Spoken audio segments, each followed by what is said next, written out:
So I said I would try and do something positive as a kind of New Year's message. I mean, there has to be some positivity, but, you know, I cannot go against my own principles. You know, I can't suddenly pretend that everything's okay. I mean, if any of you have seen any of my last 50 videos, which started with the video which was titled The Human Horror Show, you'll realise that I'll just be portraying my own sense of self and my own ideas about what life is. If I suddenly start getting full of hope and start giving you the sort of the 10 best ways to sort of optimise your life, or, you know, as I've said, there is no such thing as salvation, and there is only coping strategies. And I think that life, despite what we're told, is really just a series of coping strategies. We're born into this world, we're thrown into it, and then we have to cope with it. Not only do we have to cope with ourselves, but we have to cope with the environment, with the politics that's happening at the moment, and the social pressures, and the pressures of capitalism, which is now pretty unfettered. So, you know, I'm still going to try and do something which is at least more positive than what I normally do, which is my top 5 coping strategies for 2026. So, here we go. My first, number 1, I'm going to go in ascending order. So I think this is the strongest one, is to redefine your idea of success. Now, if you've seen the other things I've written or talked about, you'll realise that I have very little time for modern ideas of success. I think they're vacuous.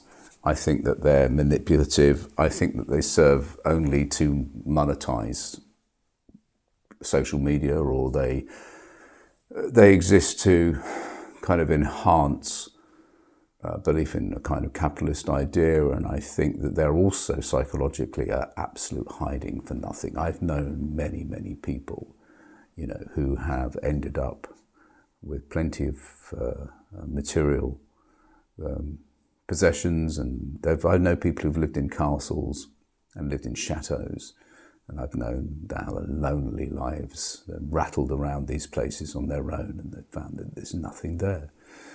And so, you know, as I've said before, you know, if you're going to devote 20 or 30 years to some idealized version of success and then find that there's nothing there, then, you know, I really just want to be, at least try and persuade you that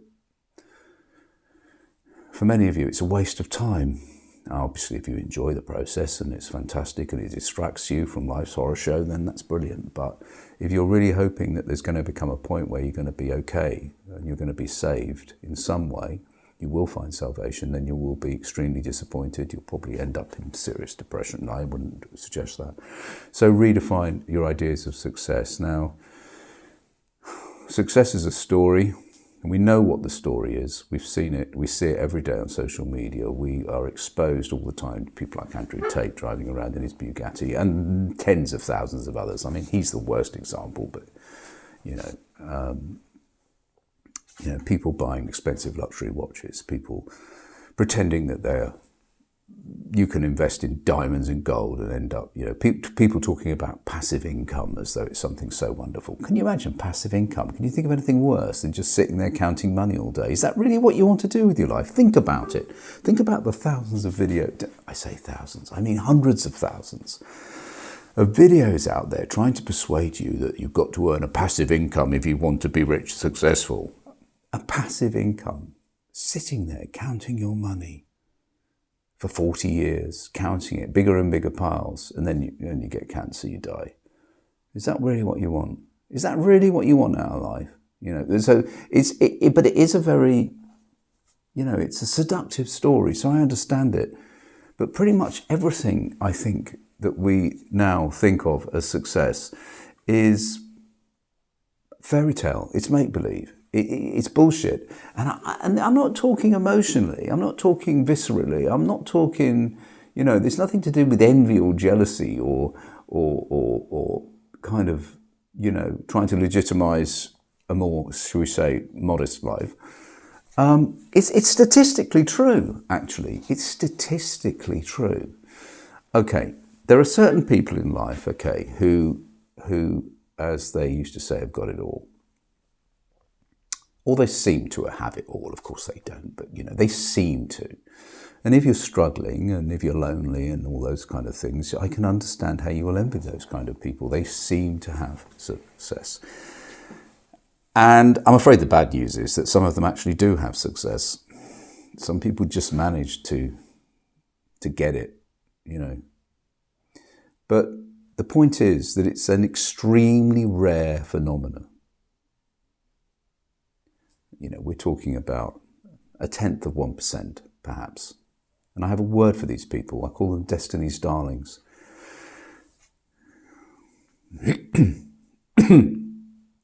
Not everybody can be a Destiny's Darling, okay? We're put on the earth and we are subject to our own fate. We have very little control over our own destiny. Almost none, actually. Almost none. I mean, everything that's ever happened to you has happened by chance. Pretty much. But there are people who are Destiny's Darlings. You're not going to be Destiny's Darling. I'm not Destiny's Darling.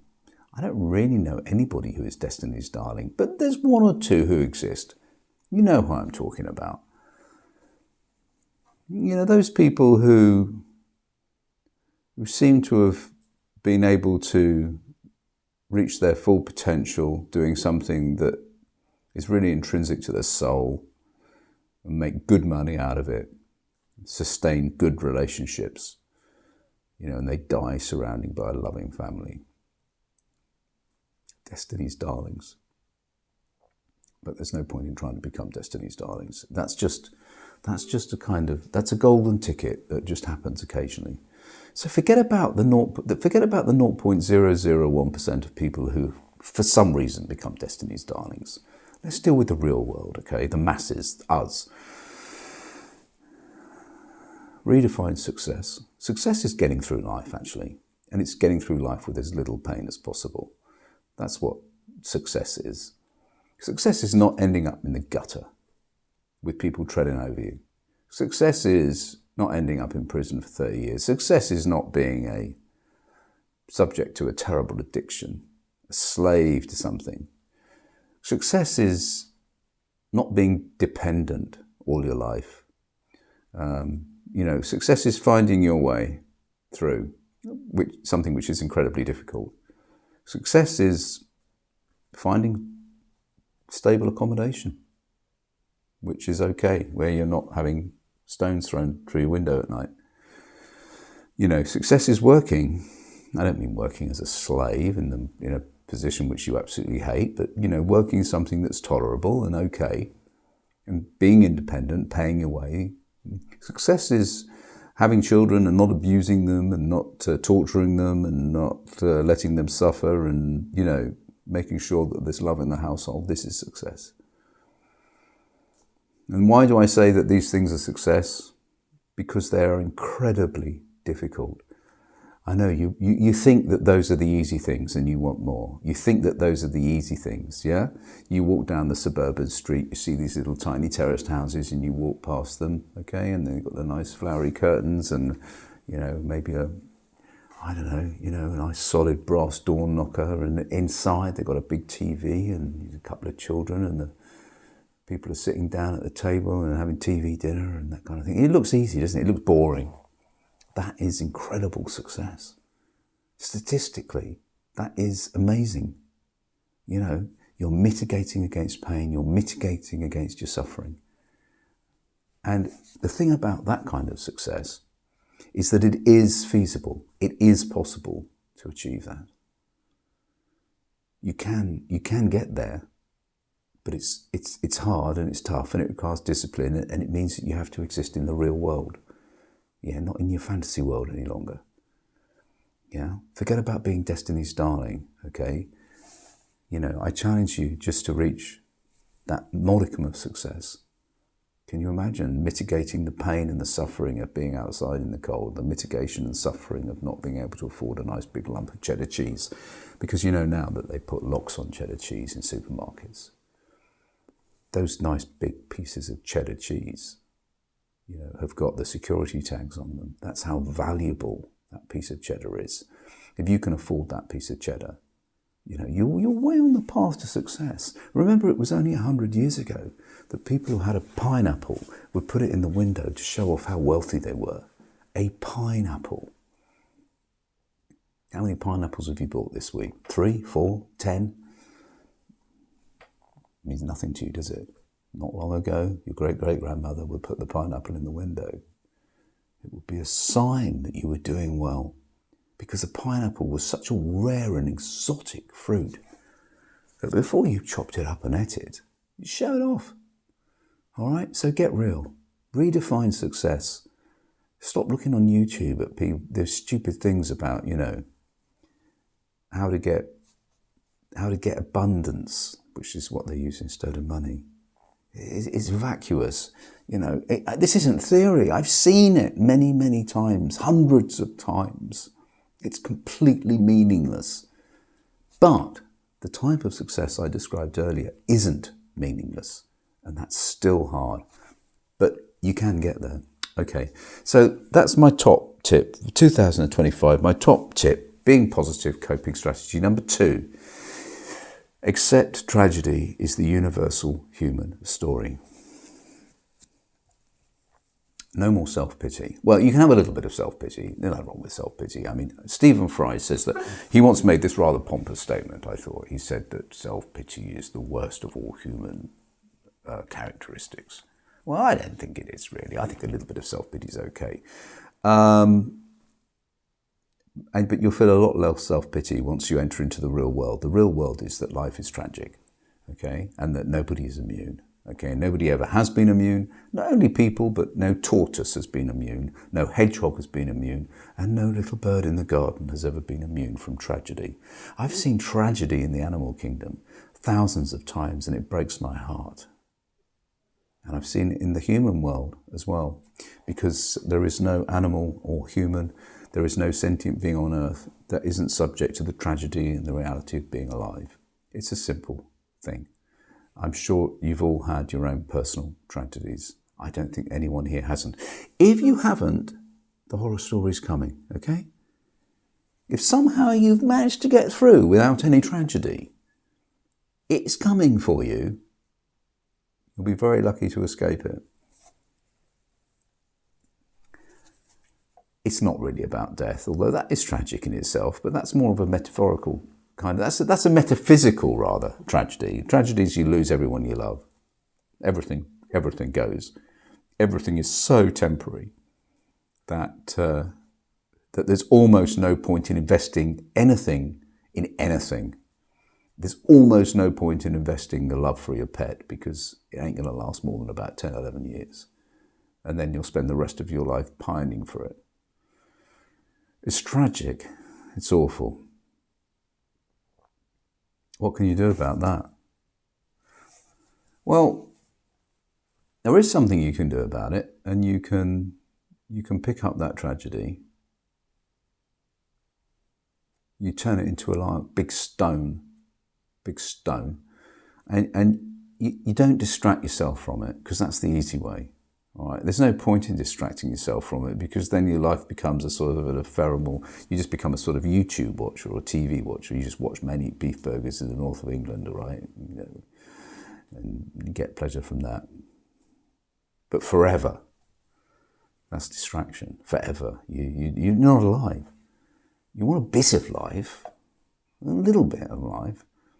And so if you want a little bit of life, you're going to have to do something occasionally. And you're going to have this horrible tragedy hanging over you, because you've accepted that there's no one to envy, because everybody is a tragic figure. A tragic figure of Shakespearean proportion. And so what you need to do is you need to take up that stone of tragedy, okay, your own personal grief, your own personal loss. You put it in your backpack, and you just carry on with your life with it in your backpack. It's heavy. It will wear you down. Sometimes you'll feel it more than others. But you carry on with it. Don't pretend it's not there. So that's number 2. Number 3, there's only one thing. For all the bloody bullshit, okay, that, you know, for every opinion you read, of all the 10,000 of people like me on YouTube, okay, telling you what to think and what to do and how to, you know, for all of that, you know, many of them doing it, of course, in a much more entertaining and correct manner. For all of it, it doesn't really matter. It's just, as I said, it's just amusing yourself to death. It's just a distraction, and fine, if that's what you need to get through, you know, whatever. It's up to you. But you can pretend that the world is this, and you can pretend the world is that, and you can pretend anything you want, you know, until somebody, you know, puts a pin in you, until you slip and fall over, and break a bone in two, you know, until you burn yourself on the cooker, till your wife or your husband drop dead in front of you, just of a heart attack. We couldn't find any reason it happens. Your child dies of sudden infant death syndrome. I'm talking about pain, and pain which leads to suffering. That these are inevitable, and they're horrible. You don't want them. You want to avoid them as much as possible, because then the world becomes real. All the crap suddenly stops, okay?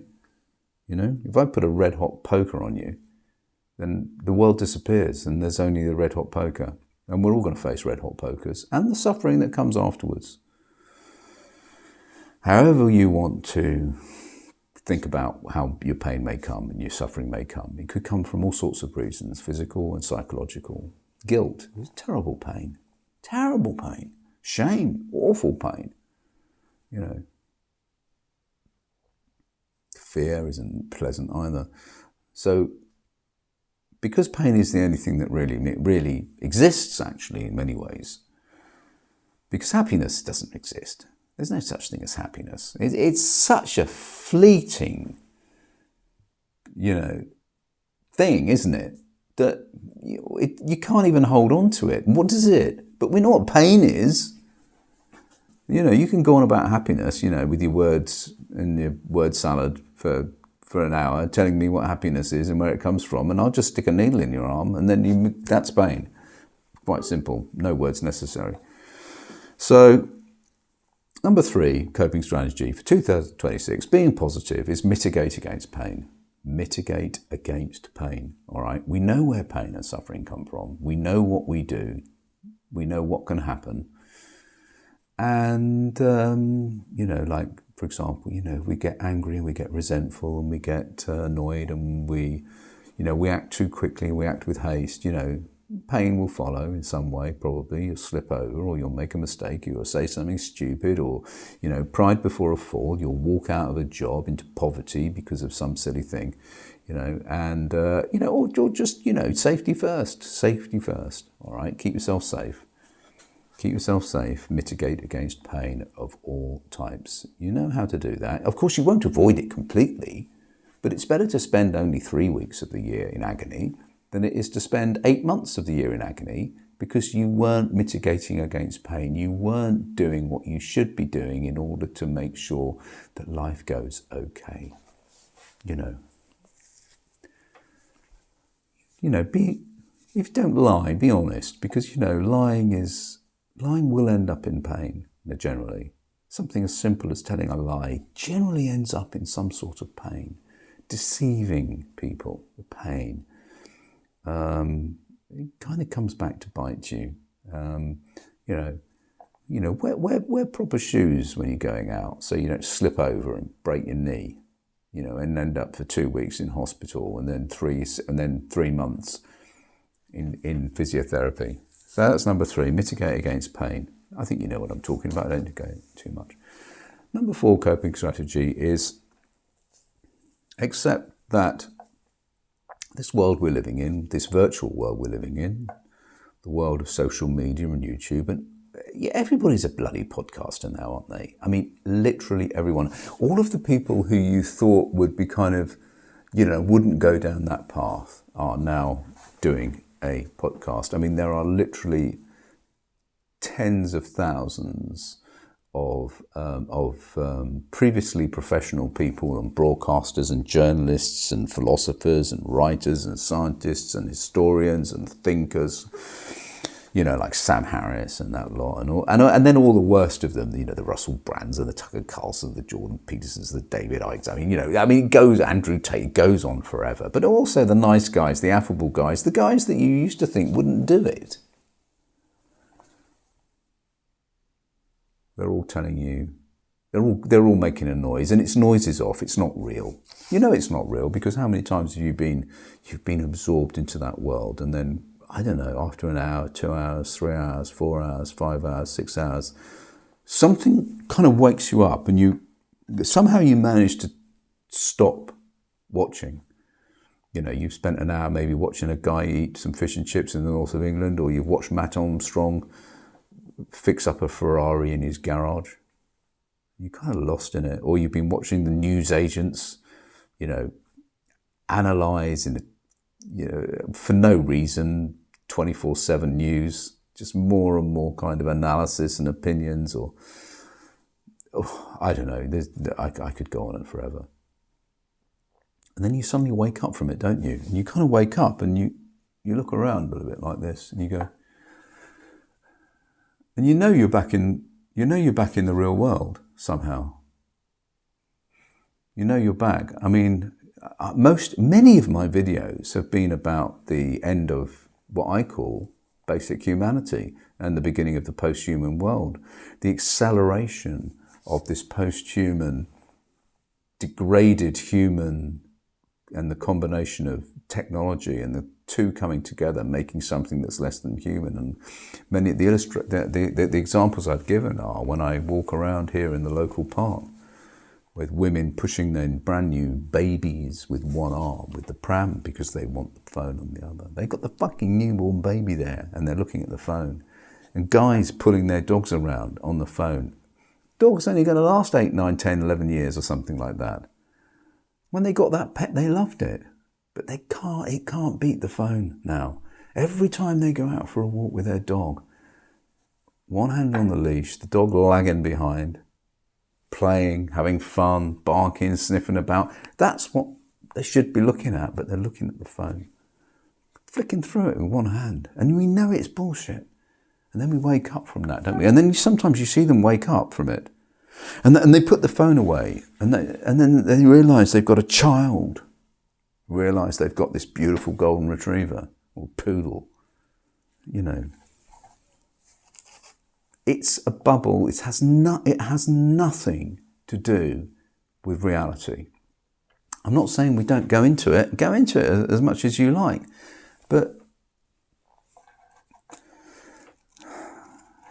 at least remember that it is a kind of, it's a growing organism. It's eating you. It's eating itself. Read the book End Shitification about how the internet is becoming just a sort of pile of slop. 20% of it's AI. 100% of it is there to monetize something. Enjoy it. Enjoy it where you can. Enjoy it. I mean, I'm not saying don't enjoy it. What I'm saying is recognize that it's not the real world. So every time you see some of those idiots out there, George Galloways of this world,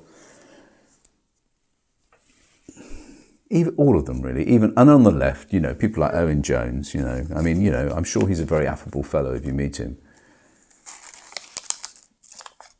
The New Culture Forum, all of them. You notice the last 2 years, particularly last year, nearly all of the YouTube thumbnail titles are things like Britain is dead, Britain is broken. Peter Hitchin has just done a video saying, if you can, leave Britain now. Everything is broken. It's the apocalypse in this bubble. It's the end of days, all right? Now, it may well be the end of days, but